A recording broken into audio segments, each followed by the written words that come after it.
Hola, ¿qué tal? Buenas tardes. Mi nombre es Norberto Chávez Tapia, soy gastroenterólogo y hepatólogo de la Fundación Clínica Médica Sur y como cada mes les doy la bienvenida a nuestra serie de pláticas para pacientes con enfermedades hepáticas. Esto es parte de las actividades que desarrollamos dentro de la Fundación Clínica Médica Sur y el objetivo de estas pláticas, de estas charlas, es poder contar con la participación de los pacientes, con la participación de ustedes a través de las redes sociales, para discutir acerca de temas que consideramos relevantes para pacientes con enfermedades hepáticas.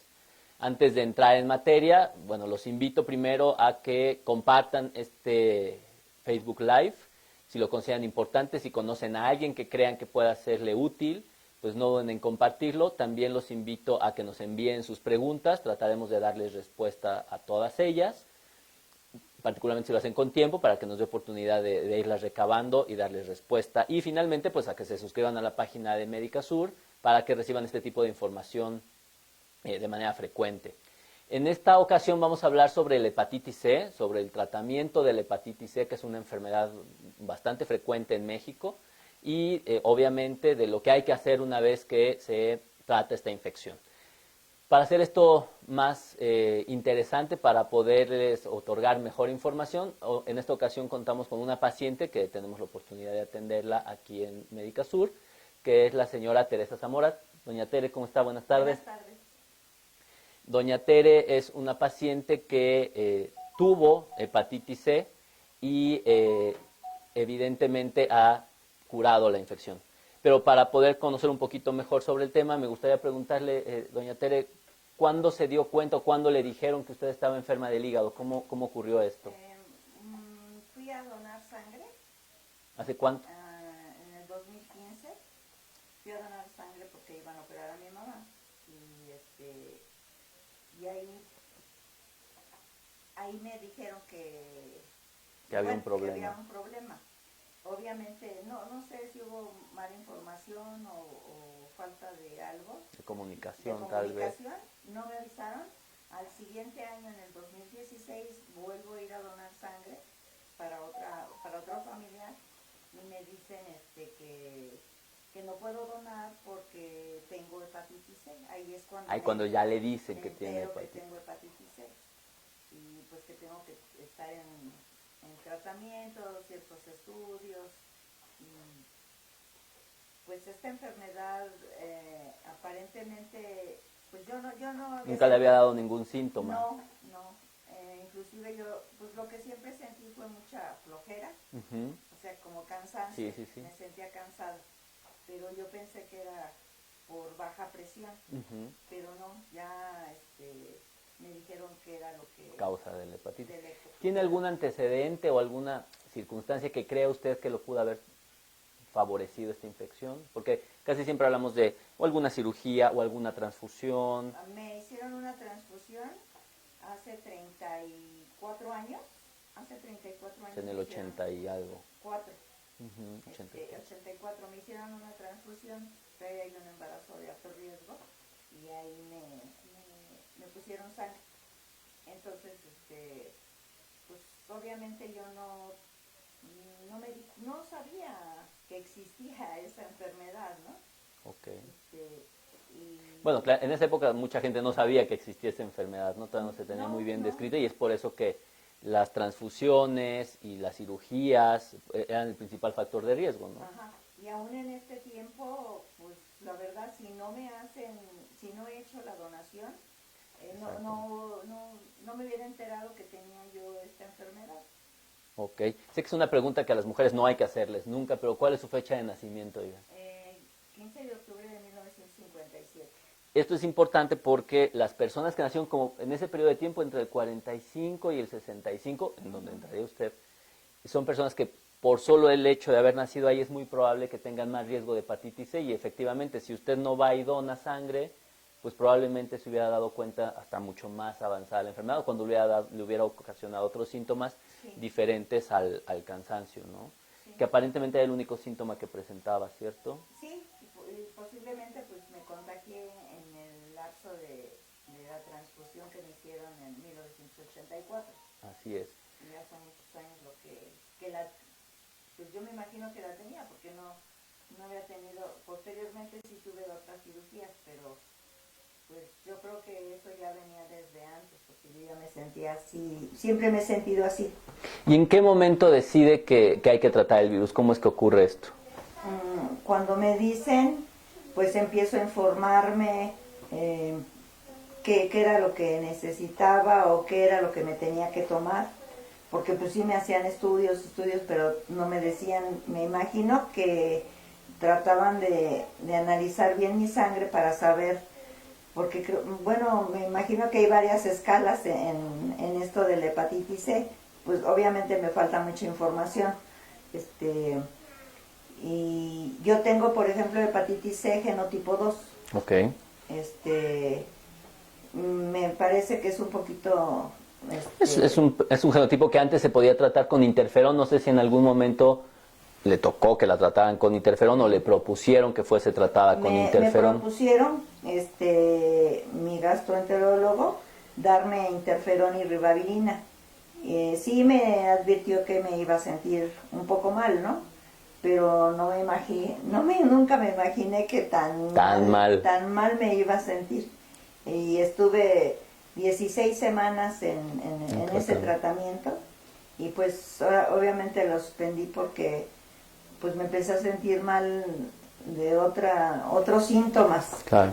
A lo mejor para la gente que nos está viendo, primero decir que bueno, el virus de hepatitis C, efectivamente la principal fuente de transmisión actualmente en México eran las transfusiones, ¿no? Lo segundo es que, como bien dice doña Tere, existen 6 familias del virus, unas son más fáciles y otras más difíciles de tratar, entre ellas el genotipo.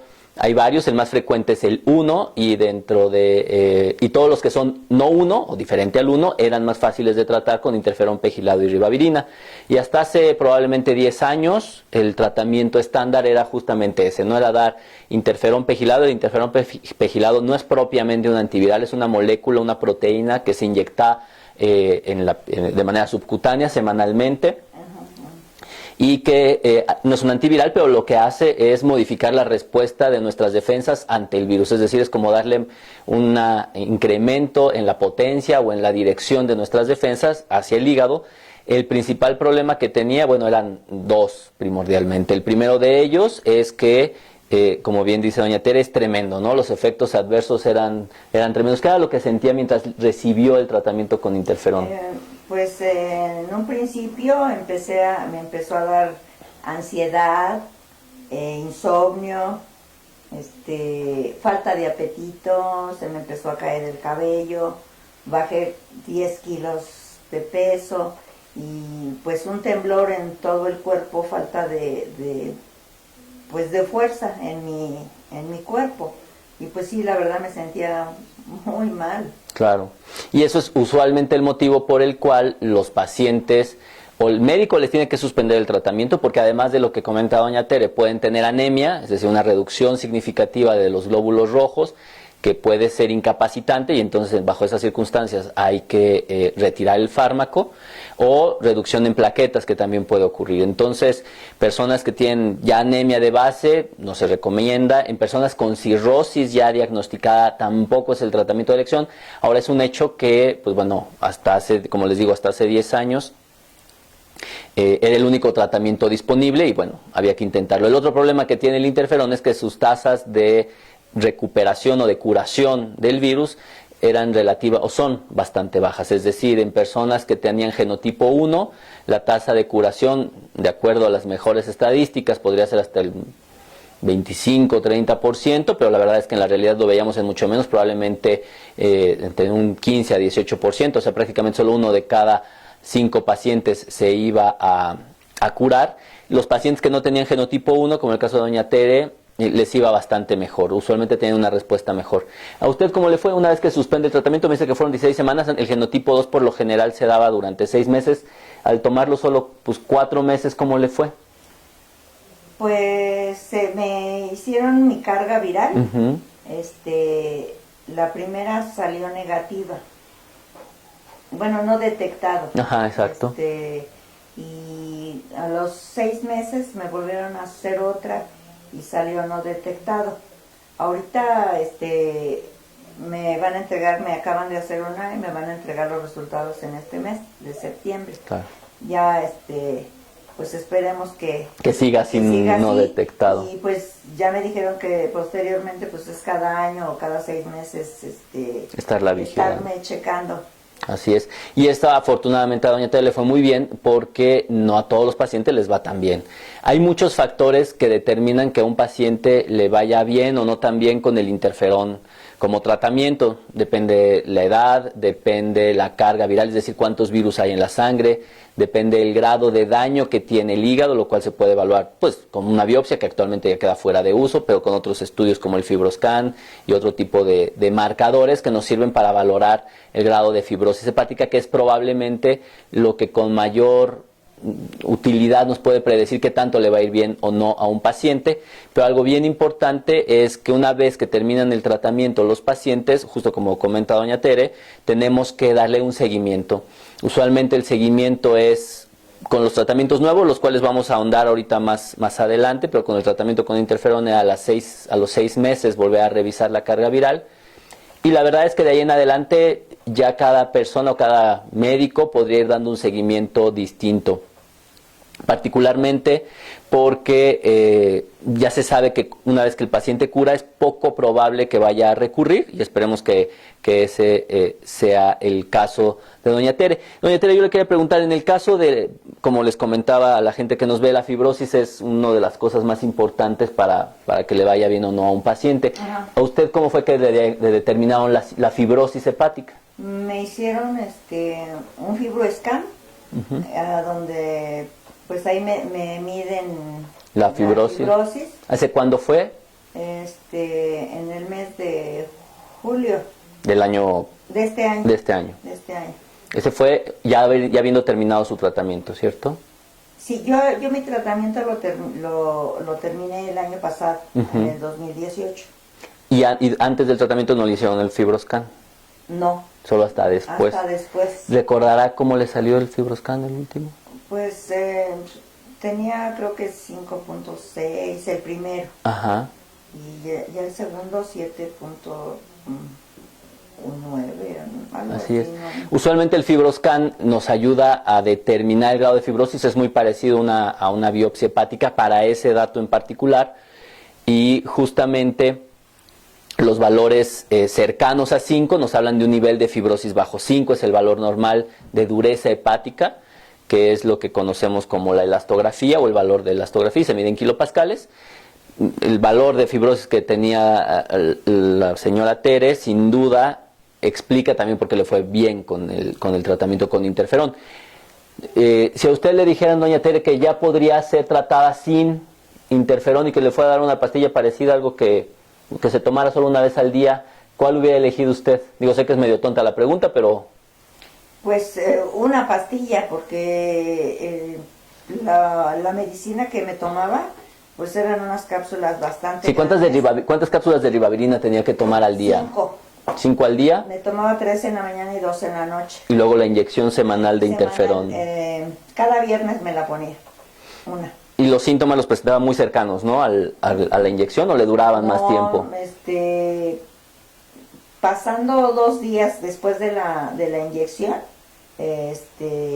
empezaba yo a sentir ese malestar que poco a poco fue aumentando hasta que se suspendió totalmente. Hasta que fue insoportable, ¿no? Sí. Sí, actualmente, el interferón se va a seguir utilizando en algunos escenarios muy particulares. Muy probablemente las personas sin fibrosis o con fibrosis muy baja, que no tengan genotipo 1, probablemente sean los mejores candidatos si quisiéramos buscarle un papel al interferón, pero hoy en día lo ideal es darles tratamientos más novedosos. Estos tratamientos tienen aproximadamente 10 años de evolución y se llaman antivirales de acción directa, y lo que hacen justamente es, los tratamientos actuales es tomar una tableta al día, entre 3 a 6 meses, a veces con ribavirina, a veces sin ribavirina, y las tasas de curación en estos escenarios, independientemente ya del grado de fibrosis o del genotipo, son cercanas al 95%. Esto significa que prácticamente 9 de cada 10 pacientes van a tener una curación de la de la infección por hepatitis C. Ahora, aquí hay algo que es muy importante y que doña Tere nos ha mencionado durante la charla, y es que debe de tener un seguimiento después de la curación, ¿cierto? O sea, el hecho de que ya no tenga el virus no quiere decir que ya estoy curada. O dada de alta, ya vemos lo que Sí, es dada de alta, claro, ¿no? Porque el claro. virus ya no lo tiene, pero hay que vigilar cómo va el hígado, ¿no? Claro. Entonces, lo que hacemos en la gran mayoría de los pacientes depende del momento en que los encontramos en la enfermedad. Afortunadamente, para Tere, pues la encontramos prácticamente asintomática, solo con cansancio como manifestación clínica.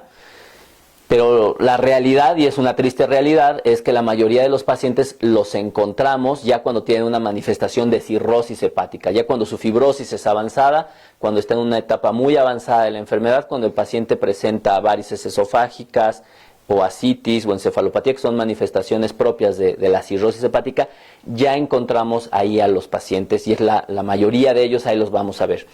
Ahora, una vez que el paciente, si tiene cirrosis, le damos un tratamiento para el virus de la hepatitis C y se cura, esto no significa que ya no deba de regresar al médico. El paciente le quitamos un factor que le afectaba al hígado, que era la hepatitis C, pero la cirrosis ya establecida no es reversible.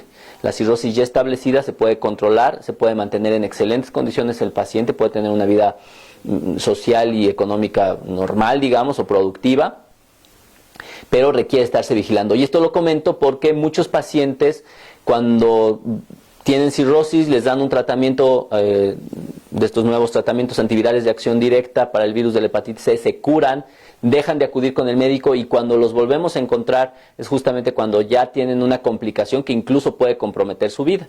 Entonces esto es importante.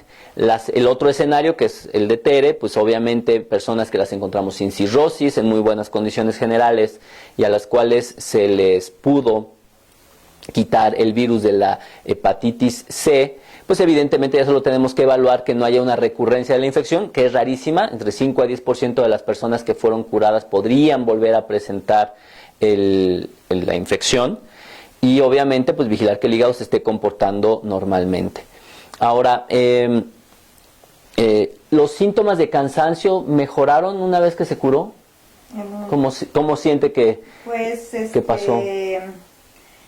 Sí, un poco.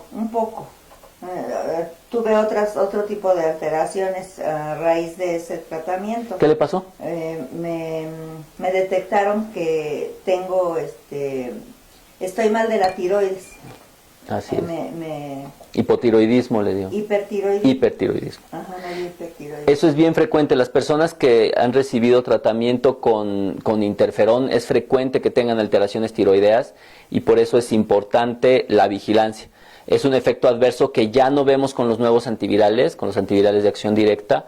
De hecho, prácticamente son asintomáticos los pacientes que reciben este tipo de tratamiento, pero sí, con el interferón suele haber alteraciones del sistema inmune, porque como platicaba, el interferón lo que hace es modificar la forma en que actúan nuestras defensas, con el objetivo de poder erradicar al virus de la hepatitis C. Pero durante ese proceso, algunas enfermedades inmunes, como en este caso las enfermedades tiroideas, se pueden estar favoreciendo, y por ende hay que estarla vigilando. Sin embargo, algo muy importante es que si se detecta tempranamente un paciente y se le da el tratamiento correcto y se erradica el virus, obviamente el hígado va a ser completamente normal. Ahora, algo que sí no va a poder hacer Tere, pues va a ser donar sangre, porque al final del día el anticuerpo va a seguir saliendo positivo, es decir, solo la carga viral es negativa, pero el de sangre, que se llama una ELISA para hepatitis C, va a seguir siendo positivo. Y si bien es cierto que se erradica el virus de la sangre, si uno hiciera un estudio muy concienzudo, a lo mejor en las células muy profundas a nivel hepático, ahí habría pequeñas partículas que seguramente nunca le van a dar problema a usted, pero que para donar sangre esto nos impediría. Ahí están. Exactamente, nos va a impedir que pueda donar sangre. Pero en el resto de su vida usted hace sus cosas normales, ¿cierto? Sí, ya ahorita pues sí me siento bien. Con ganas de hacer sus cosas y todo. Ahora, ¿alguien en su familia, perdón si me meto ya en las cuestiones familiares, tiene hijos? Sí. ¿Cuántos hijos tiene? 3. 3. ¿Alguno de ellos ya se hizo alguna prueba para ver si tiene o no hepatitis C? No. Pues eso es lo que vamos a hacer ahora. justamente lo que se recomienda en general es que las personas que tengan hepatitis C, y si tienen familia o una pareja estable, se recomienda hacerles una evaluación para buscar hepatitis C una vez en la vida y ya, no tienen que hacerlo todo el tiempo. Sí, por ejemplo, mi embarazo después de la transfusión, tuve una bebé. Yo creo que ella es la que más riesgo podría tener. Si bien es cierto que la transmisión de la mamá al bebé es muy bajita, pues existe. Y el hecho de que exista, pues nos obliga a buscarlo. Y la otra situación es que, pues, durante 30 años usted pues nunca sabía que tenía un virus y nunca sabemos si por algún accidente, al cortarse o tener algún accidente o algo, alguien tocó la sangre, que es una manera de contagiarse, y lo pudiera tener. Por ende, es muy importante que a toda la familia, a los hijos y a la pareja, se les haga una prueba una vez solo para ver si tiene hepatitis C o no, y una vez que veamos que son negativos, pues bueno, fin de la historia. Si vemos que son positivos, habrá que darles el tratamiento correcto porque justamente es la mejor manera. Ahora, si alguno de ellos, por ejemplo, ya intentó donar sangre en alguna ocasión, pues es probable que la misma historia hubiera pasado. Obviamente lo hubieran detectado porque en México, bueno, en el mundo en general se recomienda que para que una persona done sangre debe estar libre de hepatitis C, entre otras múltiples cosas. Entonces es probable que si alguno de ellos ya intentó donar sangre y no hubo ningún problema, pues bueno, seguramente no, pero si yo tuviera que tomar la decisión para estar completamente seguro, valdría la pena hacerse una prueba, vemos que sea negativa y listo. Vamos a contestar algunas preguntas que nos han enviado. Y preguntan que si los nuevos tratamientos causan efectos tan fuertes como los que comenta Tere. No, afortunadamente no. La verdad es que estos fármacos actualmente, si me preguntan, muchos de los pacientes hasta creen que no están tomando nada, que los estamos engañando porque no sienten absolutamente nada, o sea, ni nada. Y son fármacos que desafortunadamente son muy costosos y eso limita su acceso, pero la verdad es que no siente nada. Los principales efectos adversos llegan a ser un poquito de dolor de cabeza y nada más. Es lo único que la verdad, comparado con todo lo que nos comenta Tere, pues absolutamente nada que ver, no es otra historia. O sea, tan es así que ella tuvo que suspender el tratamiento, ¿no? Entonces, obviamente, ese es uno de los grandes beneficios, pero sin duda el gran beneficio de los nuevos antivirales, pues es su alta tasa de curación. Hablamos de 90-95%. La siguiente pregunta es si limita la calidad de vida de las personas y me gustaría preguntarle a Tere cuál fue su experiencia durante el tratamiento con interferón. ¿Usted sintió que su calidad de vida se afectara? Pues sí, no vendía absolutamente nada. O sea, ¿usted qué hacía en esa época cuando le dieron el tratamiento? ¿Se dedicaba a su casa, tenía alguna actividad? Sí, a mi casa, a mis nietos, pero pues no, hasta para hacer de comer tenía que estar recargada, bien recargada, pero yo sentía que me desvanecía porque era pues un malestar muy excesivo. Sí, usualmente el tratamiento con interferón efectivamente afectaba mucho la calidad de vida, incluso ocasionaba ausentismo laboral. O sea, hay gente que deja de trabajar porque es imposible que se puedan ir a trabajar y dependiendo de la... El cuerpo le duele a uno para levantarse.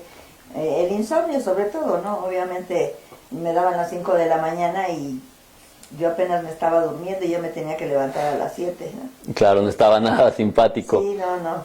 Sí, ese es uno de los graves problemas del tratamiento con interferón, que en la mayoría de las ocasiones la afectación de calidad de vida, si no era eso, eran los efectos adversos a nivel de la sangre, es decir, la anemia y la reducción de las plaquetas, lo que ocasionaba que el paciente tuviera que suspenderlo.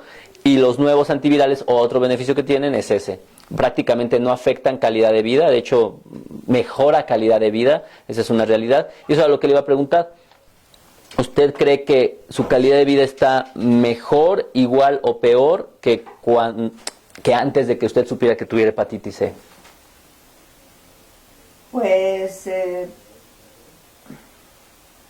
Pues dándome cuenta, pues mejor, obviamente, ¿no? El saber que ya no tengo ese virus, pues le fortalece a uno más, ¿verdad? Claro. Y pues en sí a mí lo único que me preocupaba totalmente es que yo me fuera a caer en la calle, porque era algo terrible ese malestar. Sí, afortunadamente ya lo terminó. Sí, bueno, no sé cuánto tiempo me lo iban a dar, pero no lo aguanté más que 16 semanas. Bueno, fue una héroe, porque 16 semanas a eso, o sea, no poderse levantar a hacer cosas que parecían elementales, porque para usted ya era algo de la vida cotidiana, como levantarse a cocinar, le era un reto, imagínense, ¿no? Sí. Ahora sí hay gente que pues, bueno, le tocan 6 meses en los genotipos que no son 1, y en los que tienen genotipo 1 hasta 1 año les daban antes de tratamiento, por eso es que era bien complicado tratarlos. Algo que sí observamos mucho en tema de calidad de vida, particularmente no como el caso de Tere, sino en pacientes que ya de base tienen cirrosis hepática, es que sí les mejora mucho la calidad de vida tratarles el virus. El virus, una de sus manifestaciones que puede tener es depresión, por ejemplo, cansancio, también es otra de sus manifestaciones. Si eso sumamos propiamente la cirrosis hepática, pues es muy probable que esto sea mayor. Y sí, el tratar el agente causal, como en este caso el virus de la hepatitis C, con nuevos antivirales, que afortunadamente no tienen todos los efectos adversos que hemos platicado, pueden hacer que el paciente se sienta mejor, porque al menos le quitamos una carga extra a nuestro hígado, ¿no? Entonces sí, la calidad de vida es algo que tiende a mejorar mucho con el tratamiento. Y obviamente, algo que también va a mejorar su calidad de vida es que si ya tienen cirrosis hepática, pues bueno, continúen con su seguimiento, es decir, con el tratamiento de sus distintas complicaciones, ¿no? Si es que tienen encefalopatía, hay que tratar la encefalopatía. Si hay varices en el esófago, hay que tratarla. Y si hay ascitis o alguna otra manifestación, pues evidentemente hay que continuarlas, porque eso también ayuda no solo a que mejore su enfermedad por sí misma, sino que también puede ayudar a que la calidad de vida mejore. Durante este tiempo, que pues básicamente me dijo 2015 cuando la detectaron, estamos hablando de 4 años, ¿ha conocido a otras personas que tuvieran hepatitis C? Sí, bueno, ya se empieza uno a relacionar con la enfermedad. Claro. Y pues estar platicando las experiencias y todo, ¿no? Entonces, por ejemplo, yo el malestar que sentía, a mí una amiguita me dijo, no, pues lo que debes de hacer es pedirle a tu gastro que te mande a endocrinología para que te chequen. Ya siguiendo su consejo, pues ya me mandaron y sí, pues un poco alterada, salí alterada de mi tiroides. De mi tiroides. Eso es bien importante, eso es lo que hizo Tere, creo que hay que recomendarlo a todos los pacientes, y es buscar soluciones a sus problemáticas. Si nos quedamos sentados esperando a que solito vaya a llegar todo, sabemos que pues, desafortunadamente en México las cosas no son como quisiéramos en salud, y entonces obviamente el paciente tiene que ser más proactivo, tiene que hacer lo que hace Tere, es buscar gente que conoce del tema, pacientes que comparten la enfermedad, y entre ellos se unen y van encontrando distintas soluciones. A veces quisiéramos que todo se arreglara en un solo lugar y no es posible, entonces van buscando distintas soluciones, pero lo importante es que si se tiene la enfermedad, si se conoce que te tiene hepatitis C, es bien importante ser muy proactivos, estar buscando dónde se puede tratar de la mejor manera, cómo puede ser resuelta su problemática, porque si no, de otra manera vamos a dejar que el virus siga avanzando y obviamente va en detrimento completamente de los pacientes. Creo que hay otras preguntas, creo que son varias preguntas. Vamos a ver. La pregunta dice, después de haber terminado el tratamiento y haberme curado, ¿qué estudios de revisión me debo hacer? Depende mucho del escenario de la fibrosis hepática. Por ejemplo, en el caso de Tere, que no tiene cirrosis, pues probablemente con una carga viral sea suficiente, que es básicamente el seguimiento que se le ha estado dando, y no necesite más cosas porque no tenía fibrosis hepática. Si el paciente tiene fibrosis hepática sin cirrosis, probablemente haya que estar monitorizando a través de FibroScan el grado de fibrosis, ya que esperamos que en muchos de los casos esta fibrosis vaya reduciendo, y esto para nosotros es una forma de monitorizarlo.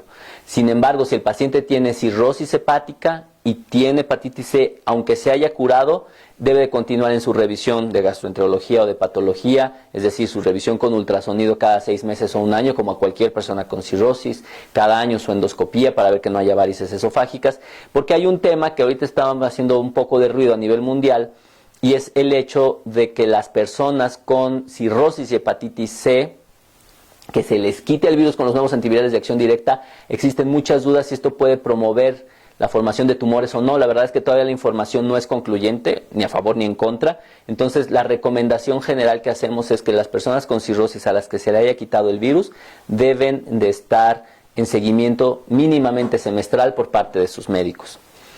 La siguiente pregunta es: ¿con qué pruebas de laboratorio se sabe que ya no se tiene el virus? Lo platicamos ahorita con Tere.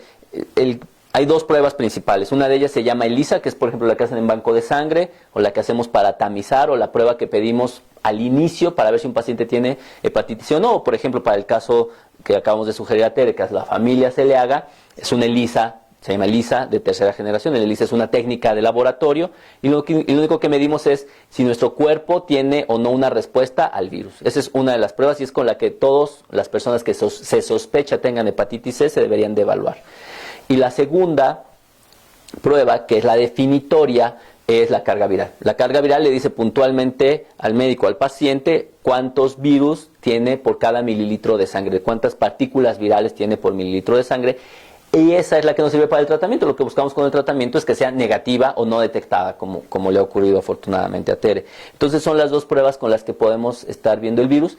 Una vez que se cura el paciente, la carga viral se vuelve no detectable y así debe mantenerse toda la vida. Pero el ELISA va a estar positivo toda la vida. Ese no cambia porque sencillamente es la respuesta del organismo al virus que ya vio alguna vez y eso no se va a quitar. Pero eso no significa que tenga el virus. Finalmente ya solo es la respuesta inmunológica. Preguntan algo que a lo mejor a usted también alguna vez le preguntaron, es que si después de curarse podría tener cirrosis. ¿Usted qué opina? Yo pienso que sí, porque el virus pues, va dañando nuestro hígado. Pero la buena noticia es que no. Los pacientes que tienen fibrosis hasta un grado 1 o 2, les tratan el virus y una vez que se trate el virus, esto se va a revertir y es probable que incluso sea un hígado normal estructuralmente. Por eso es bien importante detectar temprano a los pacientes, porque si ya tiene cirrosis, evidentemente ya no podemos revertir nada. Entonces, ¿de qué depende si al curarse la hepatitis C no va a haber riesgo de cirrosis? Solo de que tengan un grado muy bajo de fibrosis hepática. Luego, hace una pregunta que es bien frecuente, pero que no es el caso de Tere, y ¿es probable tener virus C e hígado graso al mismo tiempo? La respuesta es sí. Es decir, el hígado que tiene una enfermedad no lo exime de tener más enfermedades. Es decir, podría tener 3 enfermedades. Es decir, podría ser un paciente que bebe de manera excesiva, entonces podría tener enfermedad hepática alcohólica, podría tener sobrepeso u obesidad, y entonces tendría esteatosis hepática por obesidad, y podría tener hepatitis C. Entonces, en un mismo paciente, en un mismo hígado, puede tener las 3 enfermedades. Le digo que a Tere no, porque es una mujer delgadita, que seguramente se cuida bastante y no es bebedora, entonces no hay ningún problema. Pero sí, es probable, y esto en México, la prevalencia de hígado graso en México pues anda alrededor mínimo de un 30% y estamos estimando que sea mayor. Entonces es probable que quien tenga hepatitis C simultáneamente pueda tener hígado graso y hay que tratar ambas cosas, ¿de acuerdo? Luego preguntan: ¿es cierto que los nuevos antivirales causan cáncer? Es justo lo que platicábamos. La información no es concluyente. La información hoy por hoy está debatiéndose mucho. Hay muchos estudios corriendo actualmente para analizar este riesgo. Por ende, la recomendación es que si el paciente ya tiene cirrosis hepática, aunque se haya curado el virus de hepatitis C, hay que estarle haciendo ultrasonidos cada 6 meses para detectar la presencia de tumores tempranamente. Ahora, si me preguntan, entonces ya no me voy a tratar el virus porque me vaya a dar cáncer, la respuesta es no. Yo prefiero que el paciente se trate el virus porque se va a mejorar calidad de vida, porque vamos a prevenir complicaciones, porque vamos a evitar que el paciente sangre o que tenga encefalopatía. Ahora, creo que el único escenario en donde yo diría que no se tratara ya el paciente es un paciente que tiene una cirrosis muy avanzada, con todas las descompensaciones, en donde la única que no presenta como descompensación es el cáncer. Pues la verdad es que no, porque el riesgo es relativo. ¿Es necesario llevar una dieta especial o ir a un especialista en nutrición mientras toman los nuevos antivirales? La respuesta es no. La verdad es que los nuevos antivirales tienen una forma muy sencilla de consumirse. El riesgo que tienen los antivirales actualmente es que, como somos los mexicanos, se nos olvide tomar el antiviral, porque entonces sí es un problemón. Si el paciente suspende un día la toma del antiviral, es probable que comience a fallar, y si lo suspende más de un día, el riesgo de falla al tratamiento es muy alto, y entonces obviamente perdemos la oportunidad de curarnos, porque los siguientes antivirales, o digamos la segunda línea de tratamiento, son antivirales que son o muy costosos, o sea, más costosos que los nuevos, o muy difíciles de conseguir. Así que pues la recomendación aquí es que no vayan con el suelo, pero no se dejen de tomar su tratamiento. Pero algo importante es que si tienen aumento de peso, además de la hepatitis C, pues sí sería bueno controlarlo a través de un manejo nutricional. Gracias. Viene la pregunta que no quería que hicieran y ya la hicieron. Y es sobre qué tan caros son los antivirales de nueva generación. Ese ha sido el principal problema de los nuevos antivirales. Son fármacos que en su momento hicieron mucho ruido en Estados Unidos porque alcanzaban precios incosteables. Hoy, dependiendo la marca, el tipo, la forma de acceso, podemos hablar de fármacos que están entre, no sé, 150, 250 mil pesos el mes de tratamiento. Entonces, obviamente, un paciente que requiere 3 meses de tratamiento, estamos hablando de 750 mil pesos a casi medio millón de pesos, y pacientes con 6 meses de tratamiento, pues el tratamiento puede costar cercano al millón de pesos. Ese es un problema. Entonces, si el paciente, y obviamente el sector salud, aunque consigue costos mucho más accesibles, pues tampoco hay un recurso económico como para comprar el tratamiento para todos los pacientes. Esa es una parte muy muy complicada, y la verdad es que esto es lo que limita actualmente el uso de este tipo de herramientas. Se espera que con el tiempo, obviamente, al haber más competencia, actualmente solo había una marca disponible en el mundo. A lo largo de los años, de estos años, hay entre 5 y 6 nuevas marcas que compiten en el mercado, y eso siempre va a ser útil para el paciente porque obviamente hace que los costos bajen, pero aún así siguen siendo altos. Otra pregunta es, ¿qué estudios se necesitan después de confirmar hepatitis C? Un poco la historia de Tere. O sea, hay que ver que no haya fibrosis. Si hay fibrosis, entonces nos movemos a buscar si no hay manifestaciones de cirrosis hepática, pero digamos que en términos generales es conocer el estatus general del paciente, es decir, cómo está su glucosa, colesterol, triglicéridos, etcétera, ver sus pruebas hepáticas, ver el grado de fibrosis. Nosotros utilizamos el FibroScan. Ahorita platicaremos con Tere de cómo le fue con el FibroScan para que vean que es una técnica bastante sencilla. Y obviamente, ya que sabemos el grado de fibrosis, si el paciente no tiene fibrosis, como en el caso de Tere, pues no necesitamos hacer más cosas. Empezamos el tratamiento y listo. En personas que ya tienen fibrosis avanzada o algún grado cercano a la cirrosis hepática, pues hay que hacer una evaluación más detallada. Tere, le iba a preguntar, el FibroScan, ¿usted qué se imaginaba? ¿Qué era antes de que se lo hicieran? Pues pensé que me iban a quitar algún pedacito, o no sé. No tenía ni idea. Pero pensaba que era algo invasivo o molesto. Sí. ¿Y cómo fue y cuéntenos cómo se lo hicieron y qué molestias le pudo haber ocasionado? Ninguna. Es muy sencillo. Es un aparatito que le ponen a uno y da unos golpes. Como unos golpeteos, ¿verdad? Que yo me imagino que es a donde va midiendo el grado de fibrosis. Así es. Pero no es nada molesto. No. ¿Cuánto tiempo se tardaron con usted? Como 15 minutos.